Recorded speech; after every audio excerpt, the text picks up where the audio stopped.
এবং আপনাদের সাপোর্টের জন্য আজকে এসে দাঁড়িয়ে পেরেছি MP of Hampstead and Kilburn. অনেক কষ্ট করে এখানে আসলাম। প্রথমে কিন্তু আমি কাউন্সিলর ছিলাম ক্যামডেনে।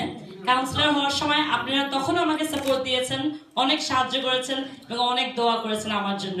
ওই জন্য প্রথমে কাউন্সিলর হয়েছি। আর আমরা চাই যে ব্রিটিশ পার্লামেন্টে আরো অনেক আমাদের ব্রিটিশ বাংলাদেশি এমপি আসুক। আমরা চাই যে আমাদের ইয়াং জেনারেশন আসুক British Bangladeshi MP in parliament. আমাদের কিন্তু 3 জন আছেন, রুশনারা আপা, রূপা আপা আর আমি, আর 3 জনই ব্রিটিশ বাঙালি মহিলা আমরা এমপি হয়েছি এবার পার্লামেন্টে। খুব কষ্ট করেছি 2 বছর সবাই সাথে। আপনারা লিফলেটিং, ডোর নকিং, ফোন কলস যাই কাজ করেছেন, খুব কষ্ট করেছেন এখানে।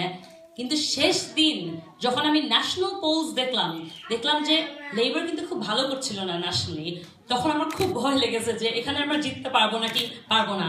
কারণ এই কনস্টিটিউয়েন্সিটি ছিল আমাদের most marginal seat in the country. Glenda Jackson শুধু 42 ভোটে 2010 সালে জিতেছেন এখানে নির্বাচনে। তো তার আমি ভাবলাম যে জিতা যাবে নাকি। আমি কিন্তু 1138 ভোটে জিতেছি। আর এই কনস্টিটিউয়েন্সিতে আমাদের 1000 বাঙালি ভোট আছে, তার মানে সবাই বাঙালি আমাদের জন্য তাহলে জিতা যেত না। কিন্তু আপনারা যে দাবি আছে, মনে করেন আমাদের মসজিদ, ওইটা আমার ক্যান্টন কাউন্সিল এবং ব্রেন্ট কাউন্সিলের সাথে একসাথে কাজ করে আমরা চাই যে এখানে একটা মসজিদ হোক। আমাদের এখানে 10% আমাদের পপুলেশন কিন্তু মুসলিম কমিউনিটি, শুধু বাংলাদেশি না, আমাদের সোমালি কমিউনিটি আছে, আরব কমিউনিটি আছে, পাকিস্তানি, আফগান, আমাদের সব মুসলিম কমিউনিটি মিলায় 10% আমাদের পপুলেশন মুসলিম কমিউনিটি। তো আমরা চাই, আমাদের দাবি একটা মসজিদ, আমরা সাহায্য করবো সবাইকে। আর আমরা চাই যে আমাদের ঈদের নামাজটা যে কিলবার্ন পার্কে হয়, ওইটা আবার এই বছর ইনশাল্লাহ হবে।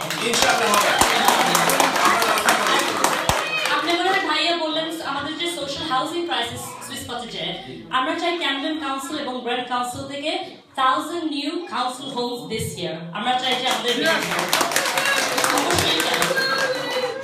আর ফাইনালি আমাদের আরেকটা জিনিস, আমাদের কিন্তু এখানে এনএইচএস এর অনেক প্রবলেম হচ্ছে। রয়্যাল ফ্রি হসপিটাল বলেন, সেন্ট্রাল মিডলসেক্স, যেটাই হোক, এই ডিপার্টমেন্টে আমাদের অনেক ঝামেলা হচ্ছে এবং পয়সা দিতে চাচ্ছে না এই সরকার থেকে NHS A.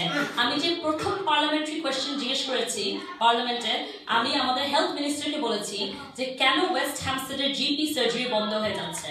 That was my first question. Second question আমি হেলথ মিনিস্টারকে বলেছি, জার্মানি হান্টকে, যে আমার সাথে আপনি মিটিং করেন এবং আমাদের লোকাল যে ডাক্তার আছে, জিপি আছে এবং নার্স আছে, তাদের সাথে মিটিং করে বলতে হবে আমাদের আর কোনো জিপি সার্জারি জানি বন্ধ হয় না আমাদের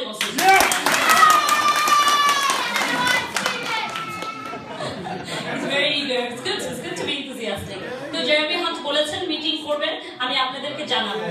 এবং আমরা চাই যে পার্লামেন্টে 2000 আমাদের যখন 2020 হবে, আমরা চাই লেবার গভর্নমেন্ট, আমরা চাই লেবার প্রাইম মিনিস্টার, আর আমরা চাই আমাদের বাঙালি কমিউনিটি থেকে আরো লেবার এমপি। আমাদের কিন্তু 2টা খুব ইম্পর্টেন্ট ডিসিশন আসতেছে। ফার্স্ট হলো গিয়ে আমরা ইউরোপিয়ান ইউনিয়নের যে ডিবেটটা হচ্ছে, আমরা চাই ইউরোপিয়ান ইউনিয়নের ভিতরে থাকতে।